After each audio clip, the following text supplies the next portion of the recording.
Nos escucha haver un momento para nos recordar hubo ocas tanto minister Eman hay oportunidad también para algo para mostrar gratitud que Aruba portin para señor Hugo Ocas y ela hay oportunidad para expresarse y mira quieren el nombre también de nuestro pueblo camina con nos está grande e hecho con nos por fica nos vista riba futuro para ter esperança para que o mundo se nos derecha ter conta que o mundo aqui se nós não preservar para nos futuras gerações é também perder e para nos falar que seja uma responsabilidade de nós e o senhor Eman também põe ênfase a isso como para nos falar que o Hugo Ocas inspirar-nos para estar pouco mais responsável com nós andando com o mundo.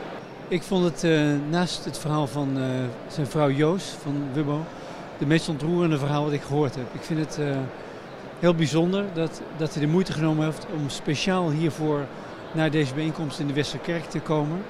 Om te getuigen van zijn persoonlijke band met Wubbo, die heel hecht was. En de hele persoonlijke manier waarop hij aangaf geraakt te zijn door de boodschap van duurzaamheid.